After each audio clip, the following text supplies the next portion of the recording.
ఇంతకుముందు హాలీవుడ్లో Goa gonna cinema same కాన్సెప్ట్తో, బట్ అంటే ఈ స్టోరీ ఆ స్టోరీకి చాలా డిఫరెన్స్ ఉంటుంది. బట్ ఆ జాంబీ అనే కాన్సెప్ట్ ఆ సినిమాలో మళ్ళీ జయం రవి తమిళ్లో కూడా ఒక సినిమా అట్లాంటిది వచ్చింది. సో తెలుగులో first time zombie based comedy. అందుకే నేను ఎక్కడైనా ప్రమోట్ చేసేటప్పుడు ఇది ఖచ్చితంగా చెప్తున్నాను, తను వచ్చిందంట. ఇది హారర్ సినిమా కాదు, ఇది దయ్యం సినిమా కాదు.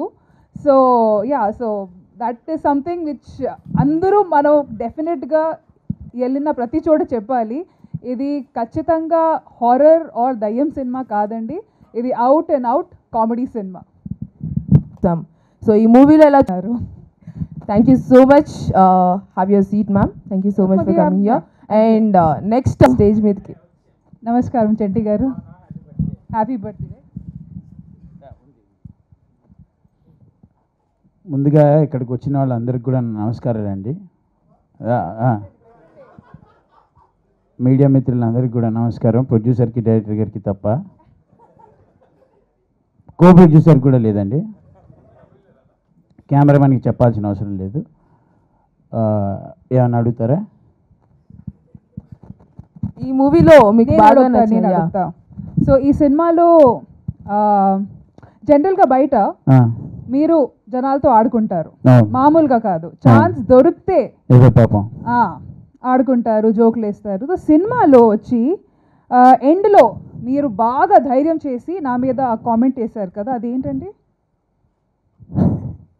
వల్గర్గా ఏదో. జనరల్గా నేను చాలా ఇంగ్లీష్ సినిమాలు చూశాను, చాలా జాంబీలు ఇంగ్లీష్ సినిమాలు చూశాను, కానీ నీలాగా వల్గర్ బిహేవియర్ ఏ జాంబీ చేయలేదు. Stupid girl. అందువల్ల మీకు ఏం పడాయి? ఇంకా రావాలి, చెక్ రావాలి. దెబ్బలు పడాయి మీకు సినిమాలో. బయట జనరల్గా చంటి గారు అందరితో ఆడుకుంటారు, కానీ ఈ సినిమాలో నాకు ఆ ఛాన్స్ దొరికింది. థ్యాంక్ యూ డైరెక్టర్ గారు for giving me this opportunity. సినిమాలో నేను చంటి గారితో ఆడుకున్నాను. నన్ను స్టేజ్ మీద పిలిచి ఆవిడ మాట్లాడుతుంటే అట్లా తయారైంది. బట్ ఎనీవేస్, తను వచ్చానంటే ఆ సినిమాలో నాకు ఒక అద్భుతమైన క్యారెక్టర్ ఇచ్చినందుకు వెంకటకాచర్ల గారికి థ్యాంక్ యూ సో మచ్ అండి. పాటిబండ్ల చంద్రశేఖర్ ఆజాద్ గారికి చాలా thank you so much. Teja Kakumanu ఈ సినిమాకి హీరో, అతనికి కూడా థ్యాంక్స్. నాతోటి బాగా యాక్ట్ చేశారు.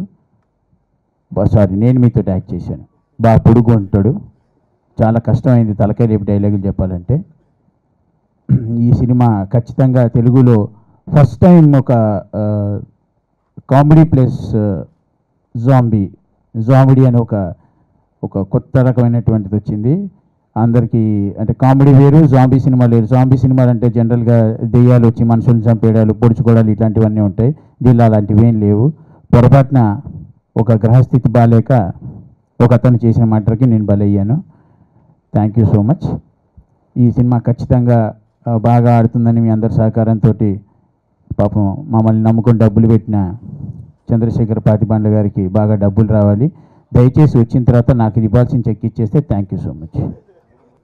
రష్మి గౌతమ్, ఆ అమ్మాయి సినిమా అంటే చాలు జనం ఎగపడుతున్నారు. ఫుల్తో స్టార్ట్ అవుతుంది. ఒక చిన్న సినిమా ఫుల్ అవడం అనేది మాటలు కాదు. 100 సినిమాల్లో 10 సినిమాలు ఫుల్ అయితే చాలా గొప్ప విషయం. అటువంటిది 10 సినిమాలు ఫుల్ అవుతున్నాయి అంటే రష్మి గౌతమ్. అలాగే చంటి గారు కామెడీ ఈ సినిమాలో చాలా ఎక్సలెంట్గా ఉంది. డైరెక్టర్ గారు అద్భుతంగా సినిమాని తీర్చిదిద్దారు. అలాగే ప్రొడ్యూసర్ ఎంతో ధైర్యంతో, డబ్బుకి వెనకాడకుండా ఇష్టపడి కష్టపడి ఈ సినిమాని నిర్మించాడు. అలాగే ఈ సినిమాని అతి జాగ్రత్తగా, చాలా జాగ్రత్తగా ఈ సినిమాని రిలీజ్ చేసి ఆయనకి 10 ఆయన ఖర్చు పెట్టిన దానికి 10 డబ్బు నేను సమకూరుస్తానని, ఆయనకి ఇస్తానని మీ అందరి సమక్షంలో నేను మాటిస్తున్నాను. Thank you sir. మా రాఘవేంద్ర రెడ్డి గారు నన్ను ముందు నడిపించిన క్రియేటివ్ ప్రొడ్యూసర్ అయినా, నేను కింద చెప్తా మర్చిపోయాను, సారీ సార్. ఒక్కసారి మాట్లాడండి. అన్ని డిపార్ట్మెంట్స్లో ఇన్వాల్వ్ అయ్యి తన ప్రమేయంతో ప్రతిదీ దగ్గరుండి చేయించుకున్నాడు. అలాగే ఈ ప్రాజెక్ట్కి రేష్మి గౌతమ్ నిజంగా బాపిరాజు గారు చెప్పినట్టు పెద్ద సెట్ అండి. ఆమెకి ఓపెనింగ్స్ కానీ మార్కెటింగ్ కానీ అన్నిట్లో కూడా ఆమె చాలా మాకు ప్లస్ అయింది. ఈ ప్రాజెక్ట్ డెఫినెట్గా హిట్ అవుతుంది. ఎందుకంటే నేను చాలా వరకు సినిమాని చూశాను కాబట్టి నాకు చెప్తున్నాను కాన్ఫిడెంట్గా. యాజ్ అ సీనియర్ మోస్ట్ జర్నలిస్ట్గా మీకు తెలుసు ఎప్పుడూ కానీ ఇంత బిజీ ఉండి కూడా ఈ ప్రాజెక్ట్లో నేను కొద్ది గొప్ప ఇన్వాల్వ్ అయ్యానంటే ప్రాజెక్టులో దమ్ము ఉంది. సో అందుకే నేను ఇన్వాల్వ్ అయ్యాను. I wish all the best అండి. Thank you. సభకు నమస్కారం. చిన్న సినిమాలకు బాగా కలిసి వచ్చిన సంవత్సరం ఇది. విభిన్న కథాంశంతో తీసిన సినిమా బాగా తీస్తే తప్పకుండా ఆదరిస్తామని ప్రేక్షకులు ఎన్నోసార్లు ఇంతవరకు నిరూపించారు. అలాగే ఈ చిత్రకథ విన్నాను, చాలా టైటిల్ ఎంత ఇంట్రెస్టింగ్గా ఉందో సబ్జెక్ట్ కూడా అంత ఇంట్రెస్టింగ్గా ఉంది. అలాగే ఒక కొత్త జామిడితో రూపుదిద్దుకుంటున్న ఈ సినిమా కూడా ప్రేక్షకుల్ని ఆకట్టుకుంటుందని నా నమ్మకం. ఈ నెల 30న వస్తున్న ఈ చిత్రం తప్పకుండా విజయం సాధిస్తుందని చెప్తూ యూనిట్కి ముందుగానే కంగ్రాట్స్ చెప్తున్నాను. Thank you. 30th రిలీజ్ అవుతుందండి, మీకు నచ్చిద్దని అనుకుంటున్నాం. Thank you. అందరికీ థ్యాంక్స్. ఫస్ట్ ఈ స్టోరీ ఆజాద్ గారు రైటర్ అండ్ ప్రొడ్యూసర్ గారు. అది స్టోరీ రైటర్ కమ్ ప్రొడ్యూసర్ ఆయన అండి. డే 1 నుంచి ఆయన ఈవెంట్ షెడ్యూల్ కానీ, లొకేషన్స్ కానీ, ఆర్టిస్టుల డేట్స్ విషయంలో కానీ, అంటే ఈ ప్లానింగ్ విషయంలో చాలా పర్ఫెక్ట్గా, అంటే చాలా అనుభవం ఉన్న ప్రొడ్యూసర్ లాగా చాలా సినిమాలు చేసిన వ్యక్తికి అది అంత క్లారిటీ ఉంటుంది. ఈవెన్ ప్రాపర్టీస్ ఏం యూజ్ చేస్తున్నాం, లొకేషన్స్ ఏంటి, తర్వాత డేట్స్ విషయంలో కానీ, పోస్ట్ ప్రొడక్షన్ విషయంలో కానీ అన్నిట్లో ముందు మాకన్నా ముందు ఫార్వర్డ్గా 10 మెట్లు ముందుండి వెనకప్పుడు వచ్చేవారండి. ఈవెన్ లొకేషన్ షార్ట్అవుట్ ఆయన చేసేవాడు. ఈ హౌస్కి ఏం బాగుంటుంది, లేదంటే ఈ కలర్స్ ఏం వాల్స్కి ఏం ఉండాలి. డైరెక్టర్ గారు, ప్రొడ్యూసర్ గారు ఇద్దరికి థ్యాంక్స్ అండి. All the best to team. గారిని మాట్లాడాల్సిందిగా కోరుతున్నా. Few words. అందరికీ నమస్కారం అండి. తను వచ్చిన ఏ సినిమాకి రాస్తున్నారంటే తను వచ్చినంటే అనగానే అందరూ రష్మి సినిమానా అంటున్నారు. సో ఈ సినిమాకు ఫేస్ ఆవిడయ్యారు. పైసలు పెట్టిన వాళ్ళు వినిపించట్లేదు. ఆజాద్ గారండి, పేరుకి ప్రొడ్యూసర్ గారే కానీ అన్నిటికీ ఆయనే ముందు నిలిచి చూసుకున్నారు. డైరెక్టర్ గారు తక్కువ మాట్లాడతారు కానీ ఖచ్చితమైన అభిప్రాయాలు ఉంటాయి. పాట ఇంగ్లీష్లో రాయాలన్నా మనకు తెలుగు ఉంది కదమ్మా అన్నారు. అంటే తెలుగుని అంత బాగా ప్రోత్సహిస్తున్నారు డైరెక్టర్ గారు. సినిమా తప్పకుండా హిట్ అవుతుందని, పెద్ద హిట్ అవుతుందని నమ్మకం ఉంది. రవిచంద్ర గారు ఫస్ట్ టైం అయినా చాలా బాగా చేశారండి మ్యూజిక్. తప్పకుండా పాట రిలీజ్ అయిన తర్వాత ఇక మీద ఈ పాట చాలా హాంటింగ్గా ఉంటుంది.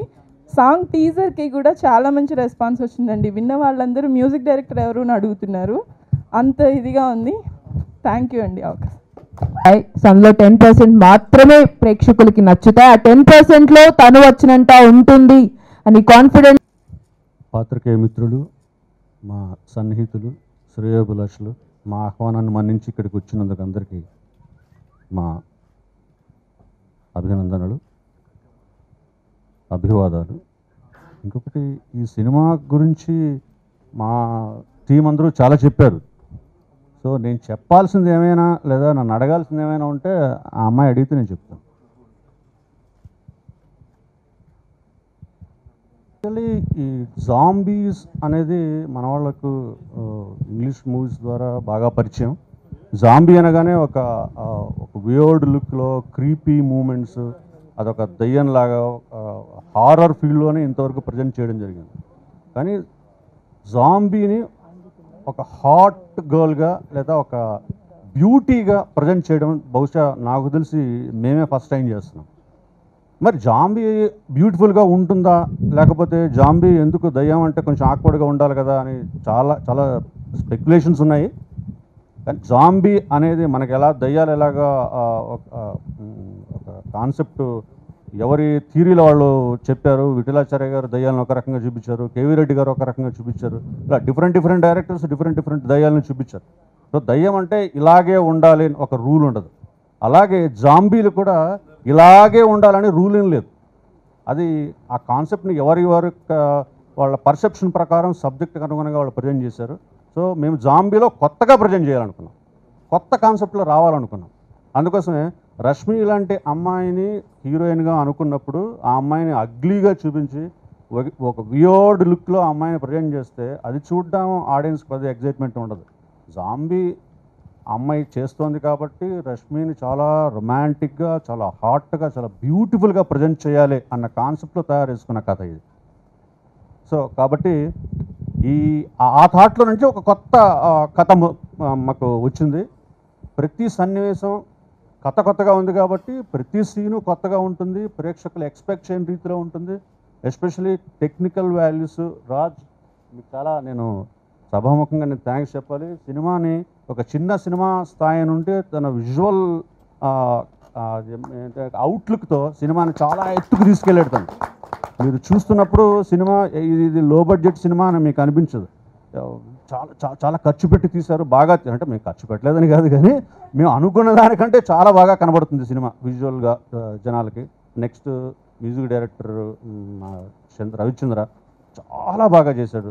శశిప్రీతం బ్యాక్గ్రౌండ్ స్కోర్ చేశాడు. సో తన స్టాండర్డ్కి తగినట్టుగా చాలా అద్భుతంగా ఆర్ఆర్ ఉంటుంది.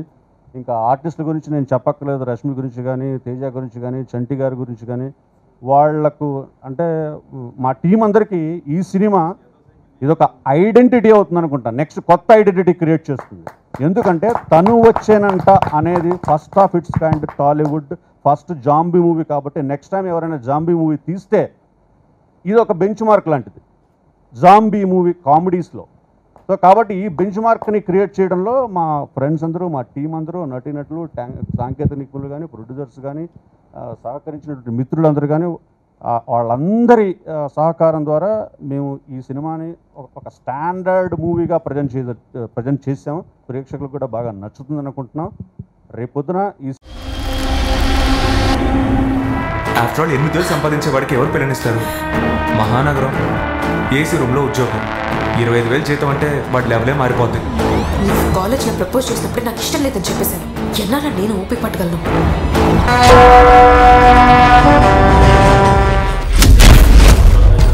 పులి వేటాడాలంటే జింక కావాలి. జింక కాలింగ్ పులి.